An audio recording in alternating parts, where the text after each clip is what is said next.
Hello, Pastor Bell here. I want to thank you for joining us today for our Marriage Monday. Marriage Monday is something that my wife and I do every week where we sit down and talk with married couples about marriage stuff. So today you're going to be a part of a conversation that we had at Coffee and Conversation. So Coffee and Conversation is something that we do every other month with some married couples. We go to a coffee house downtown Mobile and we have conversation. So today you're gonna see excerpts from that conversation. So we're looking forward to you joining us in this Coffee and Conversation. Enjoy. Yeah, good day. We are here at Coffee and Conversation at Soda's Coffee House, and we have two couples, well, not a couple, but two married ladies whose husbands are not here today. We have another couple's on their way, but we do have Miss Christina. Wait. I'm saying Angela Boyd, but she's not Angela. Christina Boyd. Angela's on the way. Christina Boyd, you've been married how long? 5. This will be 5 years. 5 years this year. And we have Miss Shayla. And you've been married since August. Since August. So a few months, not even a whole year yet. And of course, we are the Bells. Pastor Leon Lady Tomika Bell. We've been married. It'll be 10 years this year for us. 10 whole years. It'll be 10 years this year. But right now, it's feels like 100. So we're having coffee and conversation, and like the two becoming one. Let's do that. Let's do the two becoming one. We do two become one. Two becoming one. Right. Because I think the blended family component, it is a challenging component, but it's even more challenging when the two are becoming one. You know, and the Bible talks about for this cause shall a man leave his mother and his father, and cleave unto his wife, and the two shall be one flesh. And we think about being one flesh. It's like literally being one flesh. We're really coming together and being one, and that takes time. And we used to first kind of coined this phrase of the blue and the red making purple. Making purple. And red, blue, purple. It's like the blue and the red making purple, and in a marriage that can be challenging. Yes. It can be challenging. So how do, and this is, I just kind of getting into it, how do you submit and still maintain my identity? But you first have to, for women, you first have to know how to submit to God. So you have to know how to hear God and submit to God, because in my singleness, when he took me through my boot camp training, when I was single, whoo, Lord Jesus, you go in there, throw this away, throw that away. No, you can't have that. Throw that CD away, throw that DVD away. So if you first submit to God and everything that God tells you to do, submitting to God, it's not hard to submit to your husband. Because the Lord tells us stuff to do that we don't want to do. And I mean, I know we said Marriage Monday wasn't going to be all that holy, but we can't help it. So, but that's the first thing, because you can't have one without God. Right. We try to have it, we try to do that, but you can't have it, because who gonna mash it together? Who's mashing it together in the marriage? And that's something that people need to ask. Who molded my marriage? So if I'm red and I'm blue, who molding the purple? Because we don't mold it ourselves. That's right. We gotta have a master power. Somebody got to be molding it. So, and a lot of people have other factors other than God molding them. So then, if you got this one and this one, then some people have, the world molding their marriage. Right. Some people have satanic and demonic activities molding their marriage. So if you want a good purple, a good, pretty, nice purple, royal purple, then you gotta have God molding it. So if you can first submit to God as a wife, then you can submit to your husband with no problem, because God convicts us, and God convicts us quick. He will. He'll convict you. I don't know. He'll convict us so quick. If we say something or do something, prime example, my testimony. I just got in trouble because I had a heart issue with my husband. No, I didn't. I had a heart issue with my pastor. My husband happens to be my pastor. Don't judge me. But I had a heart issue, and so when my affliction hit, it should have been gone, but it lasted long. No, you want that testimony? No, you want that. So, but my affliction, it hit, and like I said, I should have been able to breathe within a day or so, but it lasted a little longer. And I was like, wait a minute, what is this, Lord? Short version, y'all. And so the Lord let me know that I had a heart issue with my pastor, who happens to be my husband. And if I couldn't submit to something he told me to do, I'm out of order. Yep. And my heart was okay with it. No. That's what it was. I did it, what you told me to do. but my heart was not okay with it. You got it? So I still did it, but the way I did it like a little kid. I'm going to do it. And so that's it, more complaining. And left myself open, couldn't breathe. Oh my God, I'm so glad I can't breathe. What's happening? So I had to repent. I had to repent behind it because I know better. So we can submit to God first. I think that's the thing we have to always remember in our marriage is that God is the cornerstone of it. Yes. Yeah. Like God is the cornerstone of it, and He is the one that's molding and making. And this thing about a potter. You said a potter, when they're making that pot, they have a little spinner thing they spin, and they're constantly molding, and they're cutting off pieces. They're cutting off pieces. So the Lord may be saying that's too much blue. Cut it off, and you be like, hold up, Lord, but I know I'm right. As a husband, I'm right, and but the Lord said that's too much blue. Cut it out. He cut it out. He began to continue to mold. So we have to really begin to, and at some point in our marriage, respect what our mate brings to the table. Yeah, that's right. That's good. That's right. And you know what, Pastor? That's good. And because we're different, but we're coming together, like you said. And what I had to realize was, okay, just because you experienced this traumatic, first marriage, he's not the same person. That's right. You got to humble yourself. Yeah. Stay in your grace. You're a woman. You can't do. You're the Stay wife.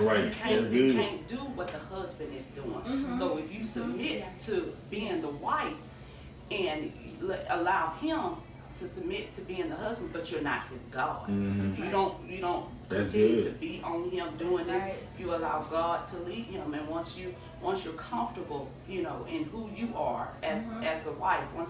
God will cover the rest. And so it really goes back to humbling. We really got to humble ourselves because that's right.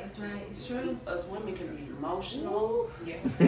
We can want it done quick, fast. Right now. Right. I do it myself. Right. And I had made a mistake because I told him, I said, I've just always been independent. From my childhood, I struggled, I just had to. And God had to correct me. He said, you're not independent. You cannot do everything of your own because without me, you can't even do it. So I dare you tell your husband you're independent. When Sarah called Abraham Lord with the little L. Sure did. Lord. So her Lord had to take care of her. You don't do that because I was hindering myself. I'm independent. And God has put this man in my life to take care of me. That's good. So those were the issues that I was dealing with in my heart. So I had to humble myself. Wow. And imagine the struggle that happens there because it becomes a power struggle. Yes. I'm independent, but I'm the man. That's right. And you know what? That's and you get an internal power. An internal power struggle. In that, not saying that, but it could potentially become a bigger problem. Right. And now the problem isn't I don't like you or or I don't like what you're saying. Is that I want to be the one in control. That's right. And it becomes a power struggle in the marriage. And you like, we on the same team. That's it. Remember when I had to do the sermon at El Bethel and we did the When I Pray, and that part hit me so heavily about, I said, I don't want to be a man. I don't want to, but I was single like you were for so long, and so God had to retrain me, renew my mind through the watching of the Word, all of that, and fasting and praying. And I remember saying, I don't want to be a man. I don't want to do anything that he has to do. Like, I don't want to do the regular, normal, physical stuff. I don't want to take out the trash. I've already done it. I was single for a long time. I don't want to have to wash cars and cut grass. I was single. I already did all that. I don't want to lead because what you anointed to carry, I can't carry that as his wife. Yes. So I don't want to carry all that, carry all of it. No, let you carry, because when we start carrying stuff as women, we start looking like men. We start looking hard. We start looking. You right. We look tired. We look worn out, and even if we cute, we still look manly and masculine when we try to carry all the stuff that they carry. So it's some stuff that we know. But I say, you know what, Lord, you got it. I ain't gonna say nothing to him. Right. I'm not gonna say a word. You got it. That's right. Like you said, because we're not their God. You take your problems too. God is showing me that. You don't want to end up being the nagging quarreling, fault-finding woman that the Bible talks Lord, about. that's right. And we can get so caught up in wanting the best for our husbands that we put ourselves in a place that we're not supposed to be. Like you said, we are not their gods. So who are you taking those problems to? Follow the chain of commands. God is in control. The Bible says that the head of every man is Christ, and the head of a woman is the man. So know your place. Like you said, know your place. And if you fall in place and get in line, then God will take care of the rest. And so we have to learn that. I had to go through boot camp when I was married. I mean, but you know what? That's good though. To clean a whole tub all over again. I was like, Lord, I thought I knew how to clean a tub. I've been cleaning a tub for a long time. He was like, no, do it this way and eat this way. So joining us are the other boys. Yes, the other boys. Sherman and Angela Boyd. Okay, So the conversation today is about the two becoming one.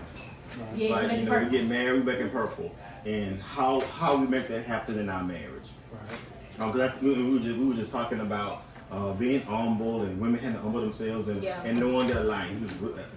Right there, like knowing your line as a wife and even as a husband. Because what you don't want to do is create a power struggle in your own home, where you fight against each other. And then two becoming one, it's like realizing that's why when we talk about being one flesh, you got to really see it as one flesh. Like, so when you're fusing something together, it don't just come together and grow. Many times it has to either when you're fusing like two pieces of plastic together, you have to heat it, melt it, and fuse them together. It's a friction. It's a chemical reaction. So when you think about two fleshes coming together and being one, it's some friction, it's some heat, but it's the fire and the heat that really makes you one. Yeah, that's right. Yeah, think about it.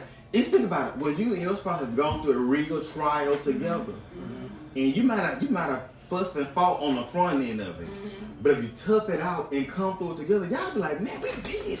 We kicked the devil. And it's like it brings you together because.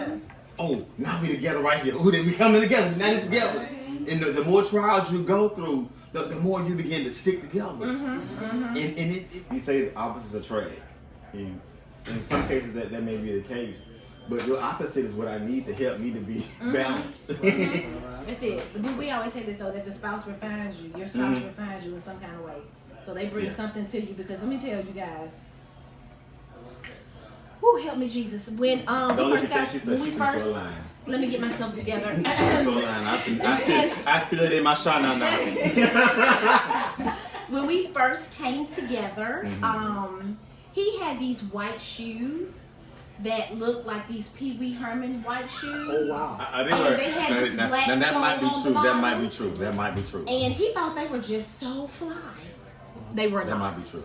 And then I have this rich, kind of wealthy thing going on inside my shinana and my soul. And they were looking real cheapy to me. And I threw them away. I did. Took me a while to throw them out. She threw away a lot of my clothes. I did. I sure did. I threw away the lime green vest too. I did. My stuff. So we. He's fine. Now, the lime green vest. Hold up. Why they have hold up. Now the lime green, it had sentimental value to it. It was something that we had made on the winter side. Okay. We all had to buy the same material and have something made out of it. So all the ladies made dresses or suits, and I made a vest. I made a vest. That was good. God is good. I threw that away. So because he was wearing it after you thrown the winter side. I was. So he had. But it was nice. It was. And I threw it away. But I kept the pattern because I actually wanted to learn how to make it myself again. That's good. I did.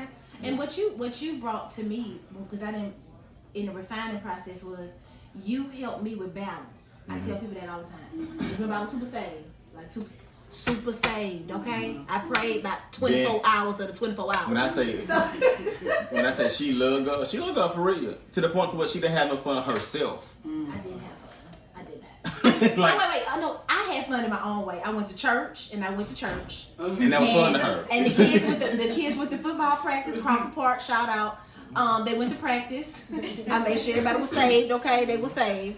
And then we went to basketball practice, and I went to church, and then we went to church again, and we went to football practice. And that was her life. That's it. And there's nothing wrong with that. Yeah. Well, we gotta have some fun.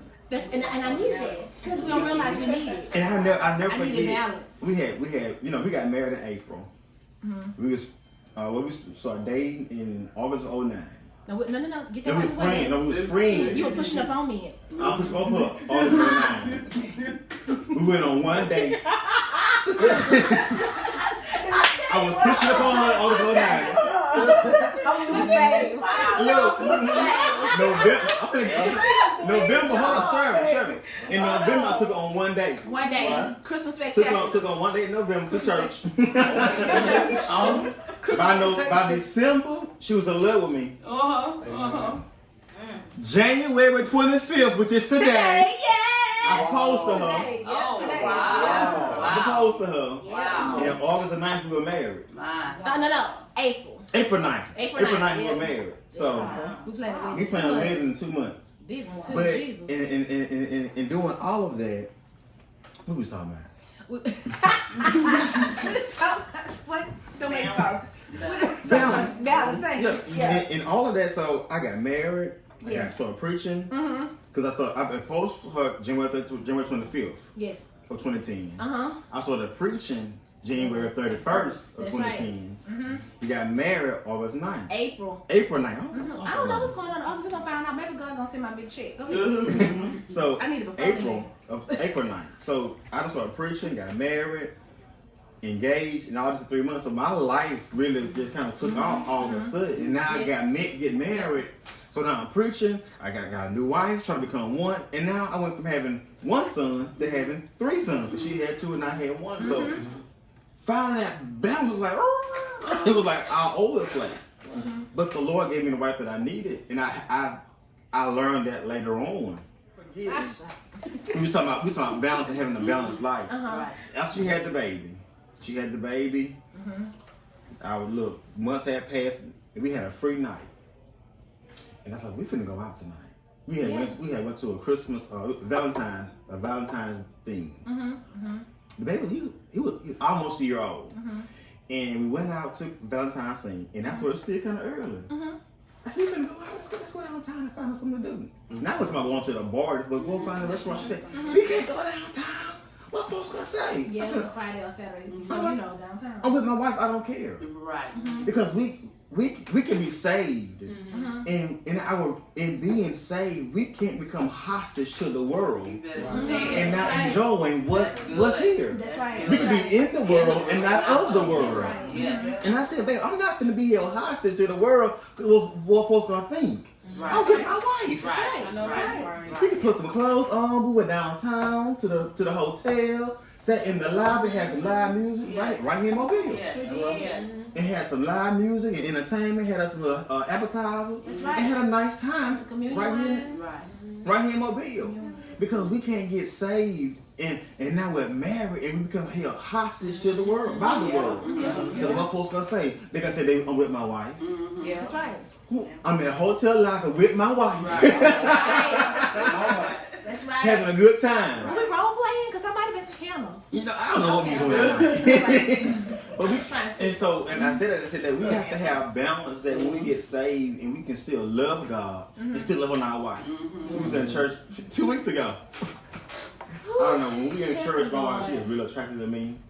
We was in church on the front row, and they say, high five your neighbor. No, slap your neighbor and tell them something about God. I'll pop on the butt. I'll pop on the butt. And there was a bunch of deacons behind us. He said, slap your neighbor, tell the neighbor, God gonna do it. I said, pow, God gonna do it. And she looked at me, and all the deacons behind us just fell out. One man said, you can't do that cow in church. I said, we married this lady. Pay for that cow. Other man said, well, that's his wife. He can do that. Like, we married this lady. That's my deal. The Lord gonna do it. The Lord gonna do it. And we gotta have that kind of balance and have that kind of fun. Even when you're married. So and she said that I brought her back because before she was just church. There's nothing wrong with it.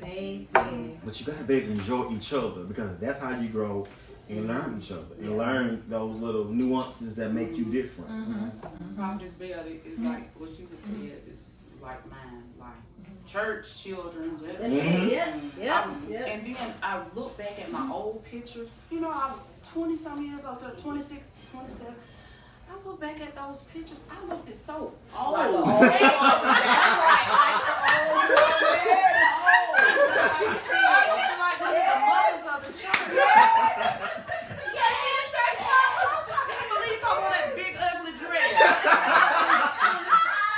And you in your 20s.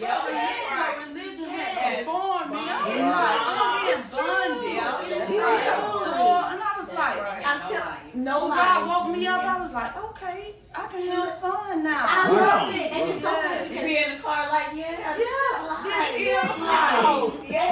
it's so funny because I went to a non-denominational church at the time and up and coming, so fashion and all that was fine, but I was always still me. And I'll never forget when I got married and I went to an event and my old first lady was there, and she was like, Tomika, you look so well, you were always pretty and you always were which is something different. I said, girl, these pants tight. These pants a little tighter, my shirt a little more fitted, I'm glowing, I got makeup on now. It's just, I'm married. I gave her a surprise birthday party 1 year, and we was going out to dinner for her birthday. This is a good one. And she didn't know it was a surprise party. She thought it was just me and her going out to dinner. She had her sexy dress on, that was real tight and fit, kind of low right here. Had her good bra on and pushed them up right here. And she had the little low cut thing on. But she had the little low cut thing. I'm like, ooh. We went to the restaurant. And my house, surprise! Like, oh my God! She's like, oh my goodness! You didn't tell me all these folks got me here. It was rough. I'm like, you looking good. You with your husband. I told her, you Look, give me a little peekaboo. You leaving with me tonight. You leaving with me. You was like, ooh, you ain't tell me how these folks got me here. I thought I'd be with my husband tonight. Yeah, it was funny. That was fun. Yeah. So, but I'm like, you with me? You with me? It's okay. You leaving with me tonight. They're like, surprise. She's like,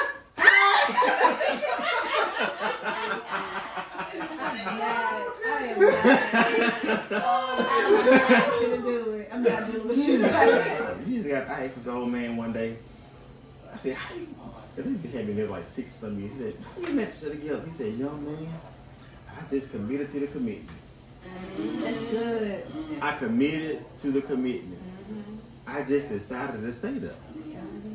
Yeah. And sometimes you really got to decide, I'm going to stay there. Right. As long as you're in an abusive situation or anything that's life-threatening and that kind of stuff, you got to just commit to stay there. Because remember, we still different people. We still have our own identity. I'm still Leon. That's still Tomika.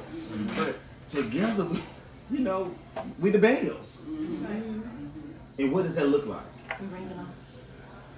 For each of your households, what does that look like? So it's awesome.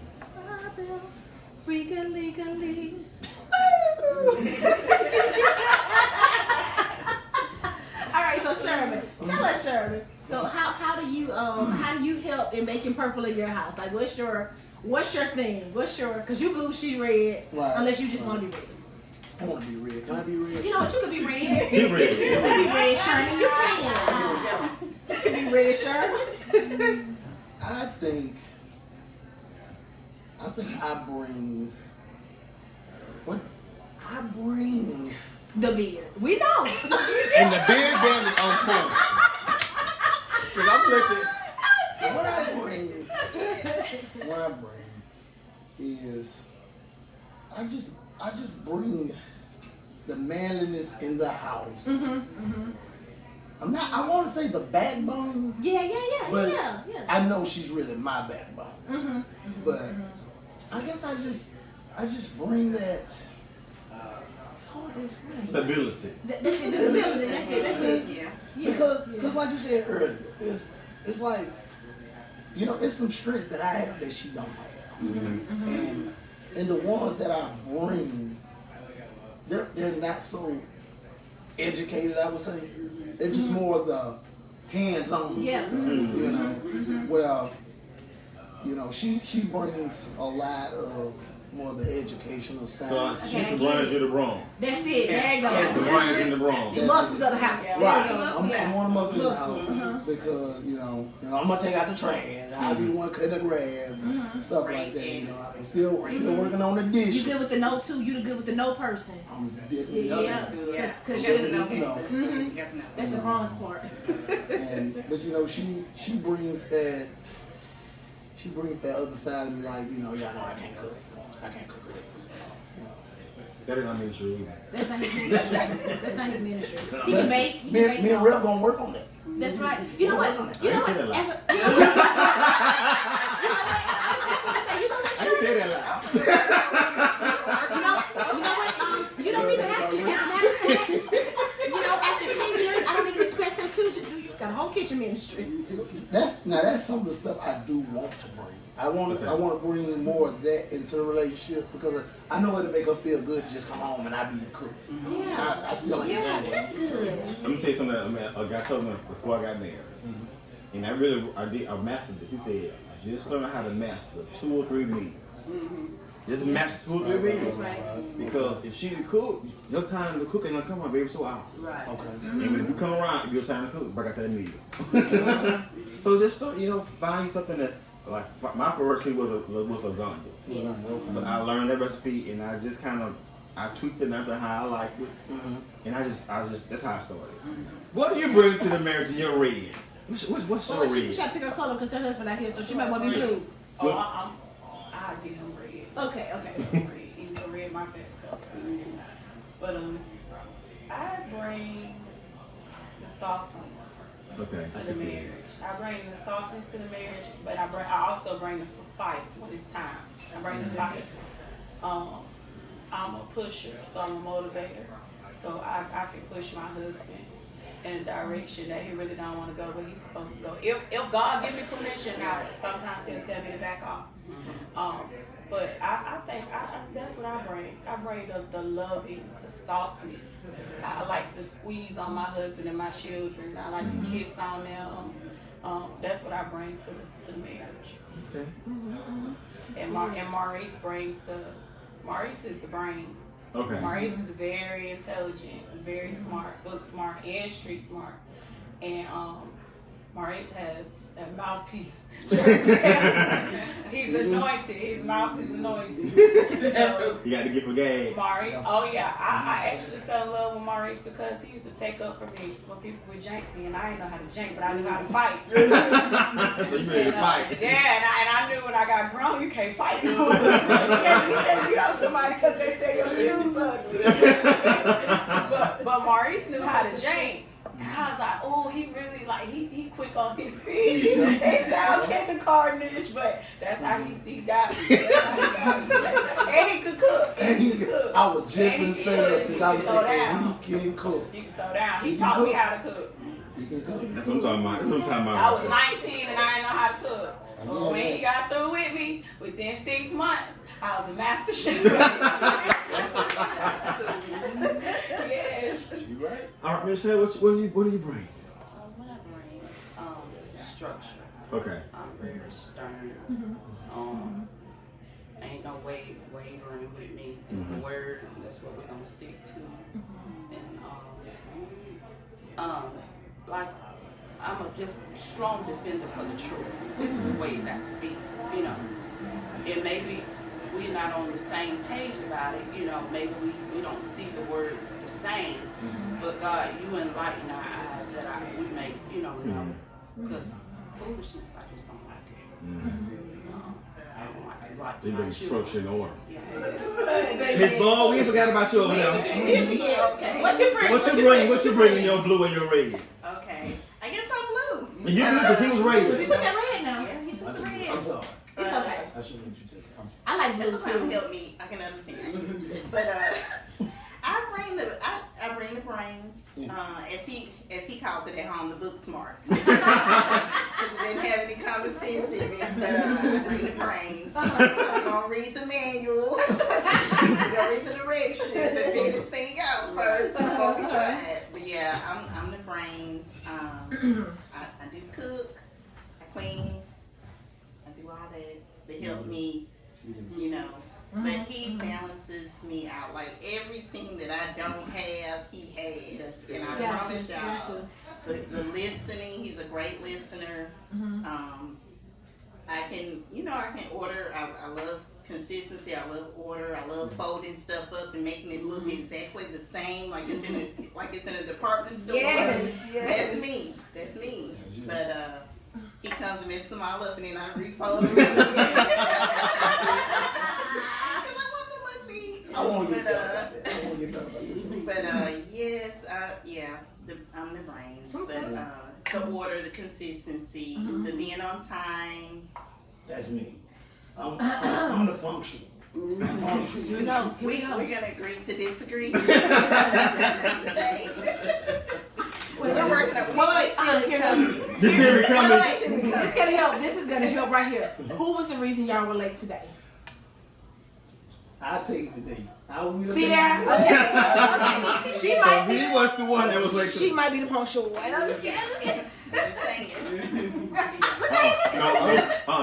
This is the real telltale right here. Uh-oh. Who's on time first ready for church? Me. Ooh. That means it's When you know what I mean. You know I've been working. I don't if I didn't have to iron that shirt, That's it. I'll be in That's it. That's right. Because we have to do But I'm gonna extra. help me. We have to do What extra. should you do, baby? Because I ain't got your clothes. You know what? I do the intercessory prayer at the house. So I be up praying. And the music in the atmosphere. Right. When To you leave and go to church. when you still sleep. So, I have a lot of things that I have to do. And it's not about us anyway. What's about them? But no, I'm happy to iron a shirt. I'm happy to do it. Okay. That's right. It's your service. Yeah, that's my service. That's it. That's my thing too. How do I submit to when the husband say the no, but or he say yeah, but I want to say the no. How do we submit to that? Because That's good. how do we submit to that? Because that's hard. That's hard for me because I'm like telling him, I don't want you to lead me to a place where you ain't. Try to lead me to a place where you've never been before. So I'm like, no, and he say yeah. So how do we submit to that? Because that's hard. That's good. Let me tell you. So especially being super saved when you get married. Some of y'all don't understand this. It's okay. We may edit it. When you super saved, when you get married, oh gosh, I love it. So that is the hardest part. Like when you know that you're not supposed to be at the Mardi Gras in the rain. Or we're not going to this ball, or we're not going to that, or we're not, they want to go somewhere and do something that we know we're not supposed to be doing. We still go because they have to learn, and so we can't be, like you just said it yourself, selfish. We can't be their God, and so although we know, and we know where we're supposed to be, what we're not supposed to be doing, or we know the outcome, we know what God's gonna say. Right. They still have to learn it too on their own.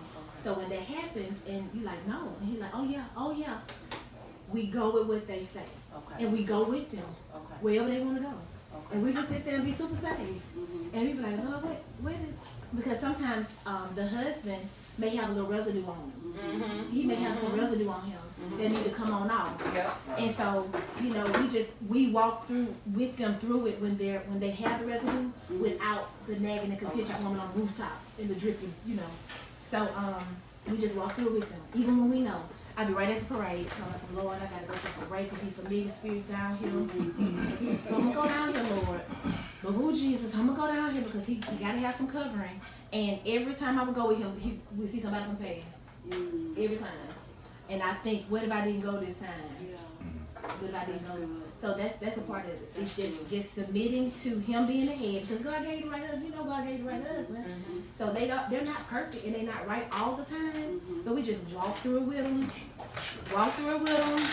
And we walk through every little step with them.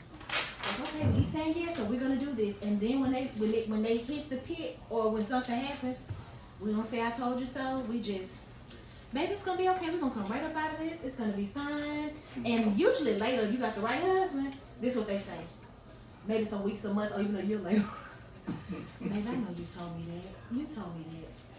Because submission for a woman is completely voluntary.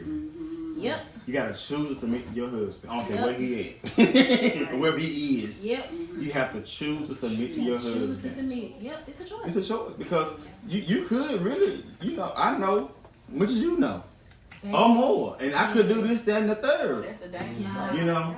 We could run It's a a whole dangerous house. place. I can tell y'all 2 words that has helped me out with it. Oh, okay. That's it. And leave it at that. Yeah. Because now you know. Okay. But Okay. if he's saying something to me I don't agree with, I don't Uh-huh. like, or I know that's not gonna work, I say, oh, okay. And I hate that. Keep holding my clothes. I knew it's a problem right there. That's it. That's my And I just go over my clothes and I talk to the Lord about it. Sure, but you can take a Sherman be like, oh, this ain't gonna work, but okay, it's Sherman. Like, okay. Oh, okay. So when she says that, and you be like, okay, let's talk about it. Right. Are you willing to talk about it? Oh yeah. Are you willing- now I am. are you willing- Before, I are you was willing to like, listen? I'm nowhere about Definitely willing to listen because I need to know what the problem is. That's it. Yeah. Yeah. Oh, we're not going out tonight? Oh, okay. So you wanted to go somewhere. I didn't know. You know. And that did recently just happened. Oh, okay. I was like, oh, okay. He was like, oh, you want to go out? He was like, where you want to go? I just said Yeah. I was no. like, okay, well, let's go to Winston's across the street at 8 o'clock. Right. Yeah. You're like, oh, okay. That okay, man. It's a problem. Did you figure it out early? So, Yes. and that's it with especially with us anyway. Like just Yeah. finding that balance and learning each other, and then being patient with each other. Because like I said, she be patient with me the first couple of years because I had the zeal and the desire, just had all the knowledge that I needed to be where I am right now. And just think, had she not been patient with me and just took off, Oh, Jesus. she'll be that woman that's running things. I'll be right here, send the trim or Kim Daniels. And don't think she ain't got it. She don't have the capacity to do it. Yeah. She has the capacity to do it, but she chooses to submit to her husband. And in submitting to her husband, it makes me available or makes me willing to trust her in some areas Yeah, that's where I good. wouldn't have before. That's good. Yeah. Because I know she can try to take over. Because I've seen her submit, even when she wants to. That let's go over here. Okay. All right. And we go over here together, but okay. And I get sick for 3 months. We go over here together, We out of order. but all right, let's go back over here. Yeah. Let's do this. So it's like just I know for us, I just thank God when even for every married couple, the Lord know what you need. Yep. And you trust that the Lord has put you with your spouse. Yep. You got to trust the process He takes you through to make you one. Like, and that's it. At the end of the day, you have to know that the Lord put me with the right person. Yeah. And if I know He put me with the right person, I got married with a clear understanding of who God was and what God was saying, and I said I do to this man or this woman in the condition that he or she was in, then I'm going to commit to the process that the Lord takes us through to make us one. And that process is going to be sometimes challenging. It could be a struggle, but remember, becoming one is not easy. Yep. You become one through trials and tribulations. And when you trust God through that process, like, okay, Lord, I don't understand, but I'm going to choose to submit. I'm going to choose to obey. I'm going to choose to love my wife like Christ loved the church. That's right. That's right. And loving my wife meaning I got to show her love. Listen, the way she wants to receive my love. The way she wants to receive. The way she wants to receive my love. Because I don't want to rub her head, Lord, but I'm going to rub it because that's the way That's she what wants that's love. how she won't love me. You know. And as a husband, I choose to love my wife like Christ loved the church. And as a wife, she has to choose to submit to me and obey her own husband. You know, and it's a choice that we have to make daily in our marriage. And that goes back to, okay, Lord, I'll make the choice today, but I'm trusting you to get us through today. You know, even when they're not all the way there, because we tell women sometimes when their husbands are not all the way there in church, they still have gifts. You know, they still got gifts. So, like, okay, Sherman, you be working sometimes, so you miss church sometimes, so you might not be perceived as super holy. You get my point. But like Angela would be, if I ever found out that Angela dismissed you on something you're saying because I'm the one that's always there all the time and doing stuff and get these, you know, get words about trees. That's his. Then if I would be like, Angela, you lost your mind, because just because he missed some Sundays and working and doing stuff doesn't mean he doesn't have gifts. But then for the ones that still go to clubs and drink and do stuff, it doesn't mean they don't have gifts. They still, you know, you listen to what they're saying. But the gifts are still That's there. the gifts. Yeah, the gifts still there. The wisdom, they have wisdom. They just have an issue sometimes. And what I've experienced and noticed, you know, the wife, they can go home and say, well, pastor said this, pastor said that, but then don't want to listen to their husband. Then their husband be like, how can you listen to this man, to this pastor, but can't even submit to me? You out of order. Yes. Something to the marriage. The sanctified wife sanctifies the husband. come on, you in the word. That's right. I want to thank you for joining us on Coffee and Conversation this Saturday. It has been awesome. Look, follow our page. You can check us out for our next Coffee and Conversation. The date will be posted soon on Sound the Bells. We are out. Hey, thank you for joining us. I know it was a great conversation, some great stuff. I hope you were able to pull some nuggets from it. You be blessed. Look forward to joining you next week on Marriage Monday with the Bells. God bless you. Have a great day.